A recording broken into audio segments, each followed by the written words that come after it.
Hi everyone, this is Tom. Thankfully we have professors like Annette that exist at Salem State College. I found myself in a little dilemma for the next 2 weeks. I won't be able to attend class, and I think some of you who attended the class with Donna Sagar on witchcraft in Europe went through the same thing, where I was caught up at work and had to fly out to London at the last minute. So we've got basically my position at Omniplex is that of manager of instructional design and delivery. And one of the things that we do is basically what I do right now, give webinars. Of course, my webinars will be a little cleaner than this. I've got a lot of different devices that I can use to put on a webinar, but this is what I do for a living. Also, some of the things that I do are kind of funny because I had gone out to dinner one night with a couple of friends of mine that are from the Marblehead Public Schools, and both of them are either lead teachers or curriculum directors. And they said, you know, Tom, what do you really do for a living? And I said, well, two things. I do things like learning plans. And they said, really? You get paid for doing learning plans? I said, yeah. And they said, how about like evaluation and like, you know, grading your tests or something like that? I said, oh, no, the computer does that. And they kind of sat there and said, oh, isn't that funny? So wouldn't that be a wonderful world for you guys? Hopefully one of these days, certain things, certain aspects of your job will be able to be automated so that you can do the great teaching that you do. So this is where I am in good old London. This is a view from my hotel room. No, I'm only kidding. I was just hoping to make you jealous. This isn't really my hotel room. I'm actually in a town called, or a city, because they have a cathedral and that classifies them as a city. I'm in a city called St. Albans, which is north of London. A great town to hang out in. It was developed back in the medieval era as a place where knights could bring their horses. It's what they called one horse length away from London. In other words, by the time you hit St. Albans, your horses were tired, they needed to be fed, you were basically tired, and so they would pull off to the side. That accounts for the 72 pubs that are in the area. No, I'm not at one of them. Trying to coordinate all this video and audio and stuff like that is difficult enough without having a few beers in me. This is also what I do for a living. I build these modules. I'm just going to give you a quick infomercial so you don't sit there and say, okay, what does this guy do exactly? You know, the cocktail party conversation usually goes like this. So what do you do for a living? And I'll say, I'm an instructional designer. And they'll say, oh, really? You know, my living room is a mess and it could use some color and maybe some ideas on furniture. Maybe you should come over and just check it out sometime. They don't understand that, no, I'm not an interior designer, I'm an instructional designer. And this is what we do. We build modules. Like I said, these won't replace a teacher, but in certain organizations, they need training that has to be done all the time, every time they have a new employee or something like that. So instead of going over it again and again and again every time a new employee comes in, they ask us to do things like build these modules that you see here. And they just basically, you know, if you've ever seen online stuff, you just click on it and it starts recording. And this one's a prototype. It's got my voice on it as I'm doing the overview, but you'll see things like, okay, this person has to read this in order to continue, so they read it, they close. Are you sure you read it? Because it's a compliance issue. It's important that they do this, and then we just keep going through this. And I'll just bring up one of the modules here. So it'll go over these things, and they just click through and go next, and then they, at the end of the program, they actually take a test to make sure that they've listened to everything that's on there. But like I said, that's not really what we're here for. What we're basically going to do is cover this agenda today, the getting started, how I got into this research, zeroing in on the topic, and then going over the secondary research. Of course, you're starting there with the secondary research itself. You see books and articles, electronic sources. You also have these primary research areas as well, interviews and books in the Radnor Historical Society. I was able to visit the Radnor Historical Society over the Thanksgiving holiday to get some additional information. As we've gone over before, this is a picture of my grandfather on the right, and a gentleman named Bobby Barr that used to follow him on his postal route. The earlier picture that I showed everybody really was one that was from 1959 when he retired from the Postal Service. This picture was taken in 1971. This is 2 years before Bobby's death. And this was a tribute to Bobby. This is something that I found going to the Radnor Historical Society later on.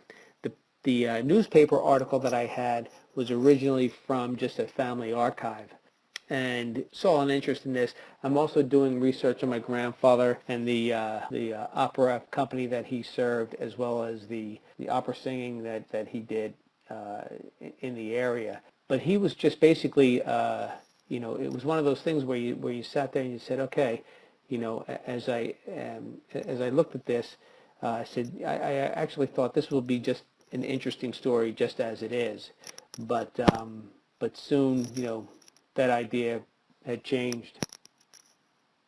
What I think is kind of funny is this recreation of the event. When I saw this in the Radnor Historical Society, I thought, isn't this peculiar that they actually recreated this event and even put my grandfather in a postal uniform, even though this whole postal thing was done for him for, let's see, 12 years at that point. So, his story, I guess, was a real big part of the town. I never knew this, actually, because he never really played it up. He was just the person that he was, and that was it. Okay, for secondary sources, obviously, we start with Google. We try to see what kind of books are out there on the on U.S. Postal Service history. There were a lot of books. There were a lot of authors out there to zero in on this time period. One of the ones that I really liked was Gerald Cullen wrote the United States Postal Service book, and a few other books. As you can see, I'll click on his name, and you can see that he wrote a lot of books about the Postal Service. He was not in the Postal Service himself. His father was, and he just decided to have an interest in it. I believe after his father passed away or something like that he decided to have an interest in bringing this stuff up. He had a lot of information that he could go on. But the information that he really went on really didn't have anything to do with his father, but just generally the post office itself. One of the people that he wrote about often was this Postmaster General Joe Farley, who served under FDR. So I was able to kind of go back and look at newspaper articles and magazine articles about Joe Farley, and to see really what was going on with Joe Farley. Most of the stuff was not really good about him. But I did see some things in, say, the Saturday Evening Post. Joe Farley actually wrote the foreword to the post office department book. So he kind of like painted a rosy picture. Didn't seem to really apologize for anything he did. And basically, we'll get into it later on. But Joe Farley was not only the Postmaster General, but he was one of the guys that really helped to get FDR elected the first two times. And then FDR, as he was approaching the third term, Farley didn't really like the idea of FDR going for a third term.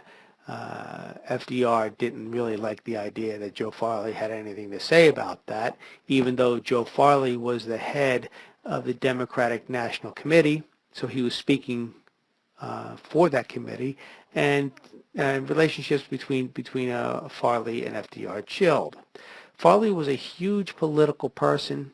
Like I said, we'll go into it. We'll go into him a little bit deeper. But evidence showed that he was really kind of against Republicans, threw them out of the postal service as much as he could, and just kind of shrugged his shoulder and said, "Well, that's politics. You know, that's the way it goes. To the victor goes the spoils, and basically, the spoils are I get to have whoever I want in my service, and that includes the postal service." So Farley created this way of dismissing postal people by actually throwing them out in a way that there were rules in the post office guides that said you cannot get into politics. You can't get into this, political talking or anything like that. Avoid that as much as possible. So Farley basically created this ploy where he would ask people. He went out and asked people to give money to the Democratic National Convention. He asked his postmasters to give money to the Democratic National Convention. If they did not give money, they were dismissed for not following an order. If they were Republican and did give money, they were fired for getting involved in politics. So this thing was called a Farleyism, where you become such a political patron that it kind of gets a little bit crazy. Really, that was the basis of the secondary information, just coming out and pulling these books, pulling these things like Coleman, looking at what they researched. There was so much primary information that I really didn't need secondary information, only really as a guide. And there's only a few times where I actually put secondary information in. As we zeroed in, I looked at this and as the story, but what was happening as I got closer and closer to the story is that I went to these cast of characters for information about the Wayne Post Office. Here's the Wayne Post Office in the middle. From this side right here, this is my Uncle Joe. He was a postmaster in the next town over. Paoli and Wayne shared an area both post offices shared. So he was always in some kind of dilemma with the Wayne Post Office, even though he was with the Paoli Post Office. He eventually became just a regular postmaster. Postmasters generals really they're in the post office department. Postmasters are local stationed in an area, postal zone. Yeah, he's about 80 going on 18.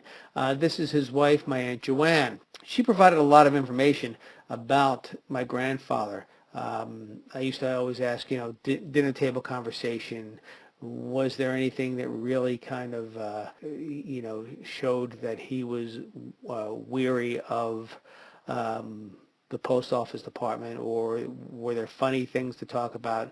What kind of things were there to talk about? And the reason why I was asking her this kind of information is because I really couldn't find anything in particular about that era. Besides this Joe Farley thing, and besides stuff that Postmasters General were talking about, I really couldn't find anything that was really, that would counter the actual post office guides and what was happening there.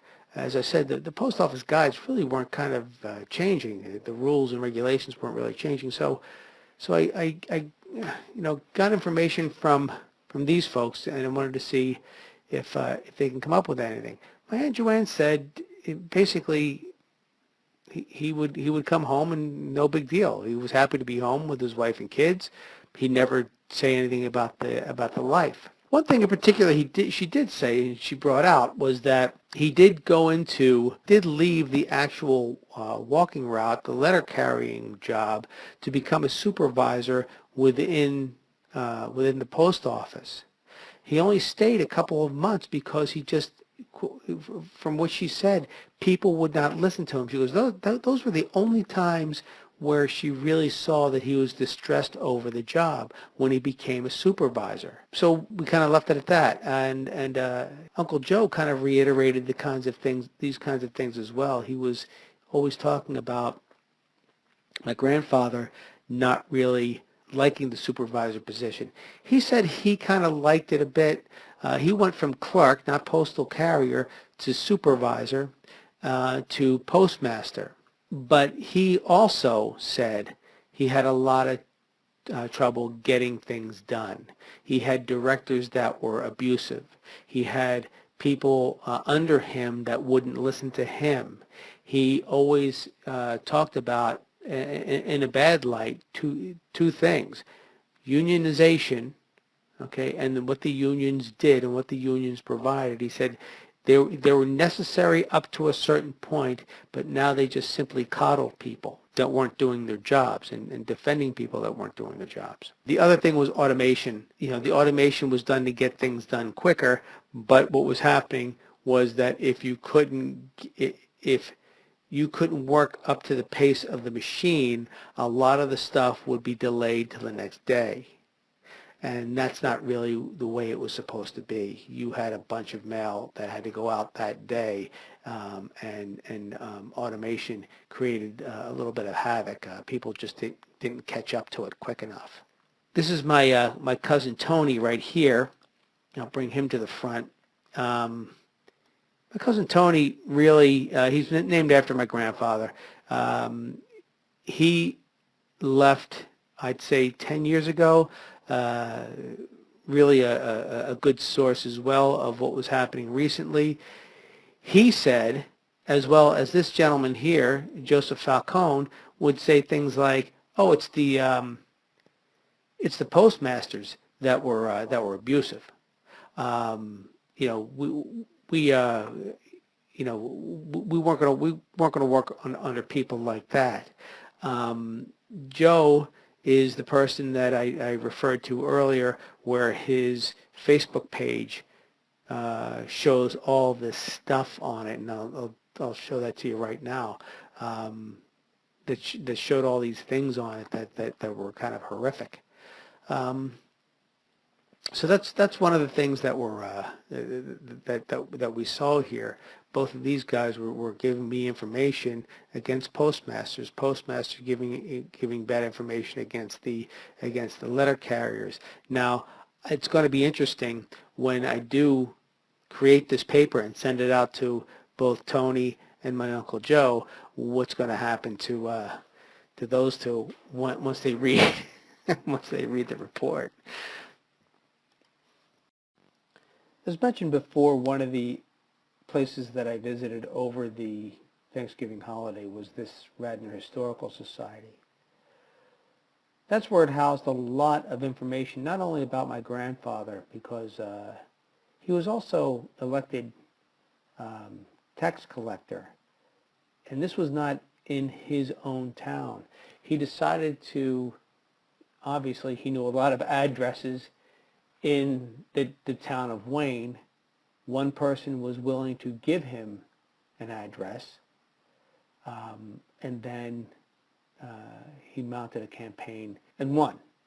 First and only person to ever pull that move, and they made darn sure that nobody ever pulled a move like that again.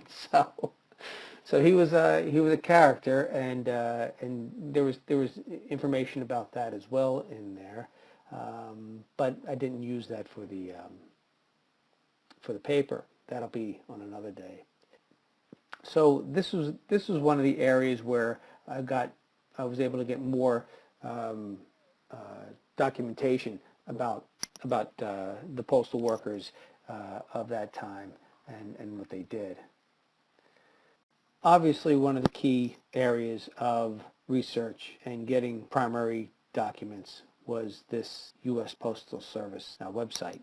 So there were a lot of things about equipment, postal carriers, those kinds of things that led me down to other primary research as well.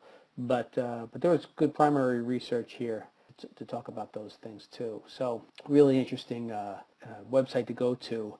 A lot of the things weren't really sugar-coated, so it was kind of an interesting aspect of what goes on. Of course, they do a good job of building up the reputations of their post office employees, but they don't hide a lot of the things that were out there, including things about going postal. Now, I really didn't get into that, even though I called this presentation "Going Postal" as a joke. I never really wanted to use any of that stuff, but actually I didn't want to get deep into it. A lot of the things that happened at the post office in the 70s contributed to this going postal mentality in the 80s. People were absolutely being 100% disgruntled with their job. All that stuff that you see on Joe Falcone's Facebook page. It's really a lot of stuff. So they didn't avoid it, but yet I kind of did. I made a cursory mention of it later on. It was hard for me to really find a prominent author of the U.S. Postal Service, but Wayne Fuller is one of them. He worked for the Postal Service. A lot of his writing, when I discussed it with Annette, we used as a primary source. He was able to document the Postal Service very well. This was just one of his books, but really the books that I used one was called RFD, The Face of Rural America, and the other one called The American Mail, Enlarger of the Common Life. My grandfather's position was that of a village mail carrier. There are three positions. One is a rural mail carrier, one was a city mail carrier, and the other one a village mail carrier. Now, one of the things that I was able to pull, and Wayne Fuller wrote about all three, one of the things that I was able to pull out of the Historical Society was this map of Wayne itself. And as you can see, when I asked my Uncle Joe, well, what was Grandpa? Was he rural or was he village? He goes, I really couldn't know, because half of this here and across this Pennsylvania Railroad area here, and as you can see, there's really nothing past that. That would be kind of a rural area. This here, as you can see, they're clustered closer together, was more of a village area. Now, my grandfather walked this area twice a day, 8.5 miles per loop.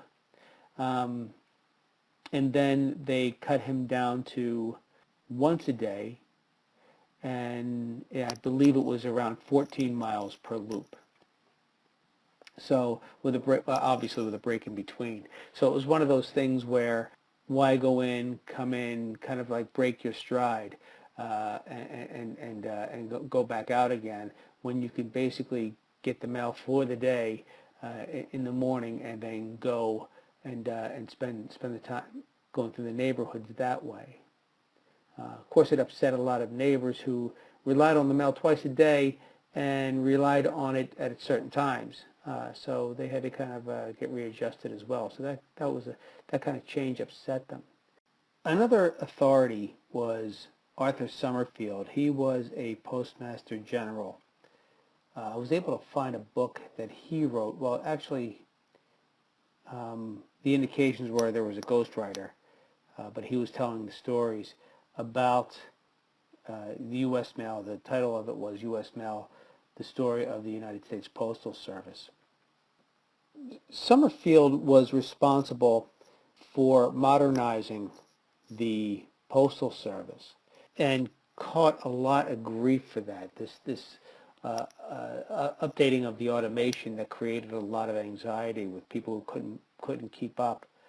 Not only was this modernization taking place in antiquated post offices, there are a couple of stories about machines just being too big to fit in the post office, and so they would like knock a wall out to fit the machine and then create some kind of prefab building around the machine.